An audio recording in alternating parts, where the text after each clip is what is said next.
Filhos mais velhos cuidando dos mais novos não chega a ser uma novidade, principalmente em famílias grandes como aquelas dos anos 60. Mas quando é que os pais vão esperar que, enquanto estão no trabalho, uma tribo de índios passe pelo local e a criançada troque a irmãzinha de 8 meses por um papagaio? A história é tão real e quase chocante, né? Quase surreal, que a diretora Joelma Ferreira decidiu filmar para que a gente entendesse como é que isso se deu. O filme A Troca está no Revelando os Brasis de hoje. Joelma, como é que você ficou sabendo dessa história? Bem, essa história me foi contada por uma moça lá da minha cidade. E nós somos muito amigas. Então, eu resolvi escrever a história dela. E você resolveu adaptar para uma ficção, né? E por que não para um documentário? Você chegou a pensar nisso no meio do caminho? Cheguei. Bem, a princípio ia ser um documentário. Eu ia pegar várias da família dela para entrevistar e tudo mais. Mas eu achei mais interessante mostrar como foi. Então adaptei para uma ficção porque ia ficar mais interessante. Joelma, o tempo todo na sua história, no seu filme, você chama de A Troca, né? Embora tenha sido uma coisa meio esquisita, assim, dos índios passarem, pegarem a criança, levarem, trocarem pelo papagaio mesmo, o papagaio que ficou no lugar da criança. Isso foi pensado? Isso foi muito pensado. Por quê? Porque eu quis focar num fato inusitado, na troca, e não que passasse uma imagem negativa dos índios, porque eu jamais ia querer isso. Eu sou de Rondônia, então a minha região é cheia de índios. Então, eu não queria, de nenhuma maneira, ter uma imagem negativa deles, porque eu queria que ele ficasse de igual para igual com as crianças, porque a inocência dele ter trocado com a criança ficasse equivalentemente igual. Então, eu tinha que ter um tato muito grande sobre essa questão, como está acontecendo agora lá em Rondônia. Então, isso é uma questão muito delicada. Por isso que o fato era para ser bem focalizado na troca. Sem querer dar spoiler do seu filme, que a gente vai ver daqui a pouco, né? Sem querer entregar o jogo, mas eu acho que isso fica muito mais claro na destroca. Isso. Ali aparece muito essa questão cultural, né? Que é quando não é assim, chega aqui e pega a criança de volta. A gente culturalmente, né, faz esse tipo de troca. Então, ali eu acho que ficou mais claro ainda, mais evidente esse cuidado, esse carinho que você teve com a população indígena. Agora, eu sei que você anota muitas histórias, né? Você tem tipo um caderninho cheio de histórias. Quando foi que você criou esse hábito? Bem, eu sou de uma região de Rondônia que é muito rico em histórias. Todo mundo tem uma história muito bonita para contar. Então, quem não é filho é neto de seringueiro. Então, eu resolvi anotar, porque essas pessoas elas estão envelhecendo e estão indo embora daqui sem contar, sem que ninguém saiba essas histórias. Então, eu resolvi escrever. Então, eu escrevo as histórias. Que histórias você tem? Poderia revelar aqui pra gente? Tem alguma que você lembre agora? Tem. Tem uma história de um casal. Se eles ouvirem agora, eles vão saber que são eles. Eles são do sul. E na época eles não puderam casar, a família separou eles. Eles se encontraram depois de 50 anos em Rondônia, em Candeias do Jamari. E eles se casaram, todos dois viúvos. E hoje eles são casados e moram num sítio. Parece Amor nos Tempos do Cólera, né? Do Gabriel Garcia Marques. Agora, eu sei também que você é estudante de letras atualmente, né? Isso te ajudou na criação do roteiro ou em alguma etapa em especial na hora de fazer seu filme? Sim, isso me ajudou muito. Eu sou estudante lá da Universidade Federal de Rondônia e eu sou muito ligada à literatura. Eu gosto muito, eu devoro livros. Então, isso me ajudou muito na hora de fazer o roteiro. E a princípio eu fiz um roteiro, mas depois eu também fiz um storyboard. Todos os movimentos foram desenhados, eu fiz o storyboard. Que é como se fosse o roteiro todo desenhado, quadro a quadro, né? Isso. Alguém te ajudou nessa etapa? Não, eu fiz como uma história em quadrinhos. Eu fui mostrando cada cena como tinha que ser montada, porque eu tinha na minha cabeça como era cada cena. Então, a gente procurou adaptar, fazer bem, e foi assim. Joelma, você é atualmente estudante de letras, né? Você está concluindo já o curso. Você teve alguma formação anterior? Bem, anteriormente não. Eu trabalhava na feira. Na Feira Livre? Na Feira Livre da minha cidade. E eu sou apaixonada por livros. Então, eu acho que isso também me ajudou muito, porque você começa a catar um personagem daqui, uma característica dali. Então, você monta um quebra-cabeça que ajuda muito. Chama a atenção, e o telespectador vai poder conferir daqui a pouquinho, no próximo bloco, no seu filme, a caracterização tão perfeita que você fez da tribo indígena. Como é que foi gravar essa cena? Bem, foi uma cena um pouco difícil, porque quase não tinha as roupas, então a gente teve que procurar numa tribo indígena mesmo. E também a diretora do projeto, a Bia, ela me ajudou muito. Foi através dela que a gente fez contato e conseguiu as roupas dos índios, a caracterização, inclusive um modo de pintar, que as meninas estão aparecendo todas pintadas. Então, ela aprendeu como que se pintava. E ainda tinha essa preocupação, né? Você fez alguma pesquisa para isso? Para saber, então, qual era a pintura certa, qual era a indumentária certa? Porque aí trata-se de uma coisa de 40 anos atrás, né? Sim, houve uma pesquisa antes. E também tem uma questão, tem mulheres seringueiras, porque tem uma pesquisa na região que as mulheres também eram seringueiras. Eu mesmo que sou de lá, eu não sabia. Então, depois que eu estudei, eu soube. E o que era da mulher, o trabalho da mulher, o homem tirava o látex e as mulheres tiravam o que sobrava, que chamava-se cernambi. Deixava acumular durante 3 meses. Quando ela ia com os maridos, elas iam recolher aquela parte que sobrava, que era o cernambi. Aquele era o trabalho das mulheres. E o que é feito com o cernambi? O cernambi é uma sobra e ele também vira borracha, só que aquilo ali servia para elas comprar um par de sapato na cidade, um batom, um desodorante. Aquela remuneração, então, ficava para elas. Para elas. Por isso a mãe, quando volta, olha lá para a criançada e fala, cadê? Muito mesmo. Bom, né? E essa moça que era sua amiga e que foi a tal trocada pelo papagaio, ela sempre falou dessa história? É uma coisa natural? Lá na região todo mundo sabia disso? Bem, na verdade ela quase não conta essa história, porque era mais familiar, só a família dela sabia dessa história. Ela quase não contava, né? Agora virou filme. Virou filme e, por incrível que pareça, ela gostou muito. Ela tirou foto, ela foi para assistir o filme, ela sentou lá na frente. Ela foi entrevistada pelo canal de TV lá da cidade. E a família toda foi também? Como é que foi o dia da exibição lá, Joelma? A exibição foi lá na praça da cidade, a praça é bem bonitinha.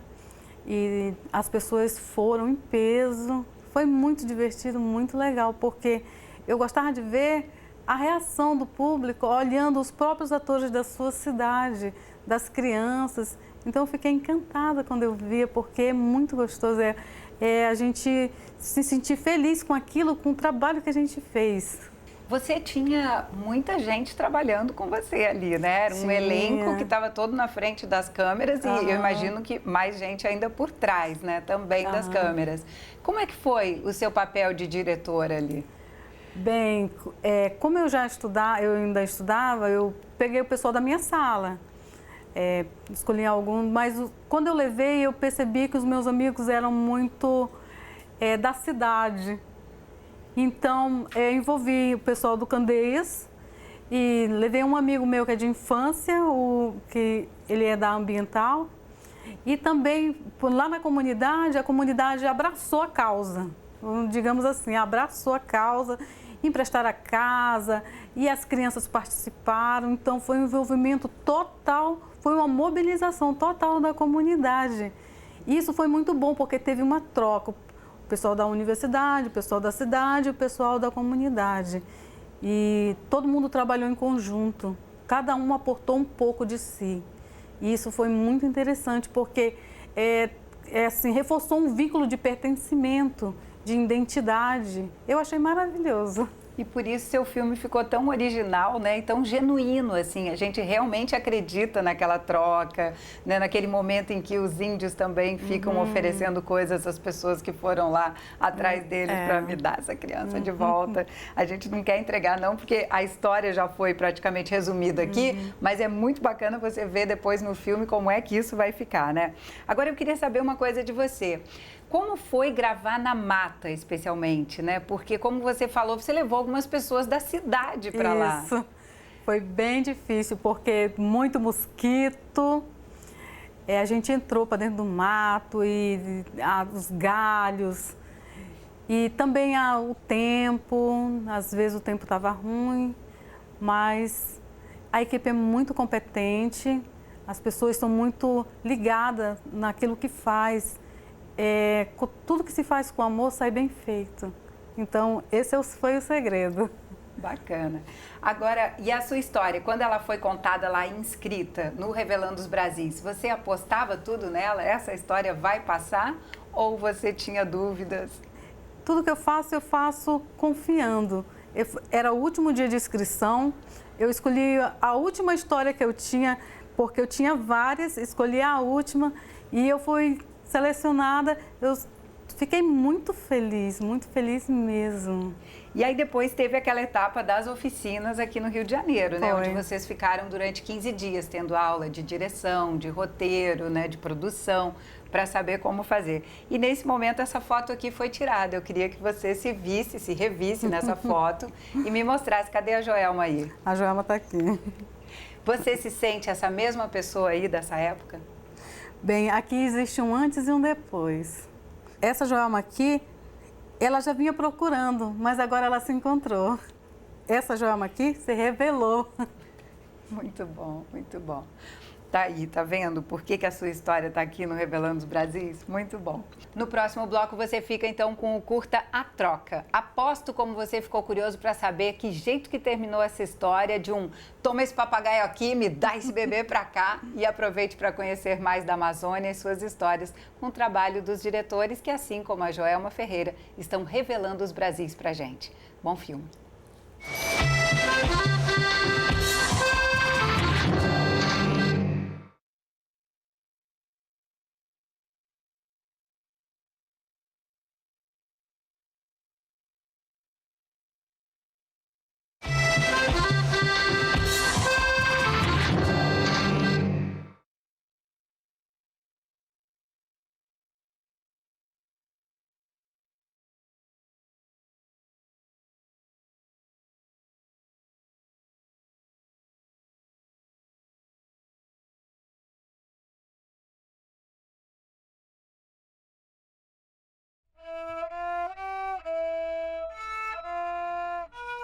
Esqueci de estudar para minha prova de matemática hoje.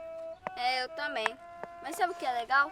É correr, subir nas árvores, pular no rio. Isso é legal.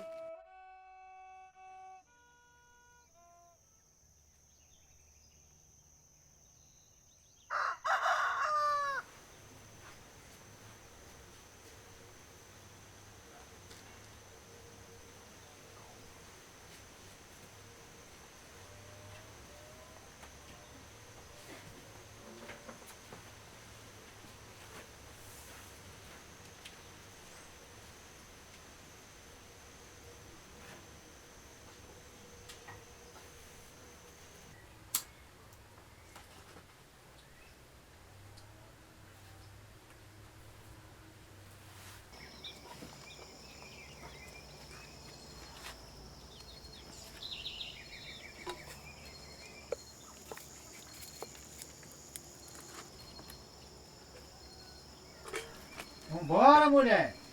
Calma, homem. Estou preparando o almoço dos meninos.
Assim não, né? Vou jogar vôlei. Vai de novo.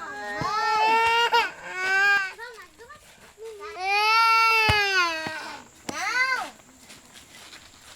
É tu? É pode ir de três também.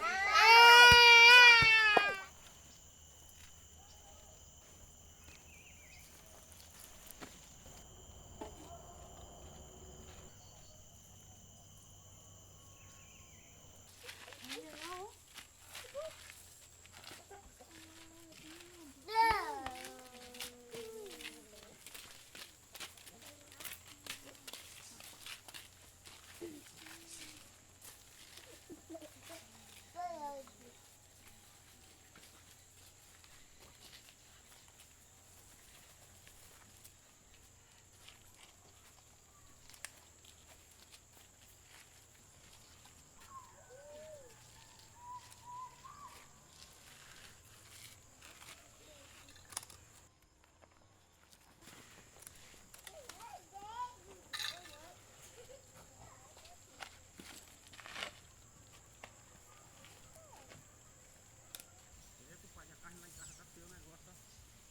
Mas sábado, compadre, nós damos uma caçada, nós vamos lá no barreiro e mata um porco. Mas tá pisado lá no barreiro lá? Tá muito bom lá. É mesmo? Tá. Compadre, amanhã nós com a fechada de porta. Tudo bem, pai. Amanhã nós vamos lá então. Até amanhã, compadre.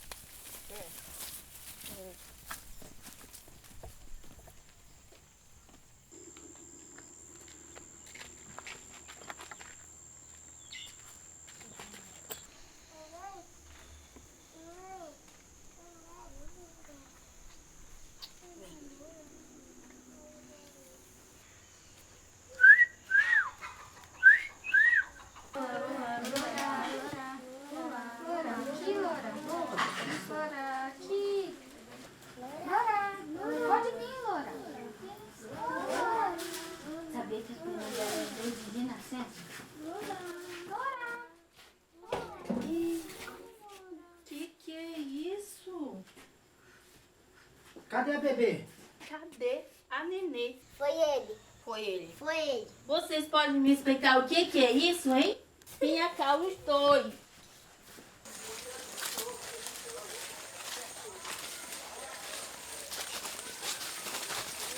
Leva não, pai. Não, pai.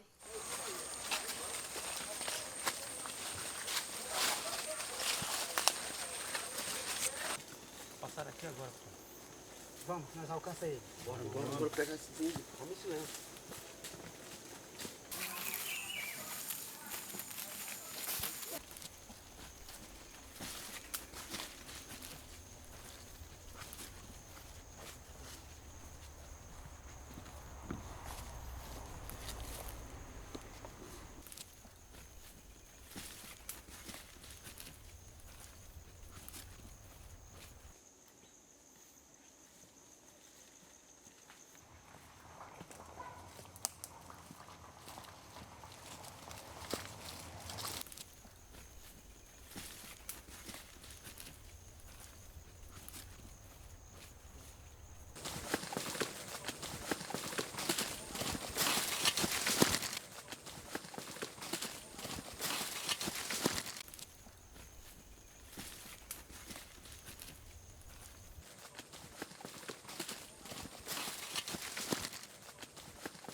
De castigo, fomos mandados para a escola.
Filhos mais velhos cuidando dos mais novos não chega a ser uma novidade, principalmente em famílias grandes como aquelas dos anos 60. Mas quando é que os pais vão esperar que, enquanto estão no trabalho, uma tribo de índios passe pelo local e a criançada troque a irmãzinha de 8 meses por um papagaio? A história... Como é que você ficou sabendo dessa história? Bem, essa história me foi contada por uma moça lá da minha cidade. E nós somos muito amigas, então eu resolvi escrever a história dela.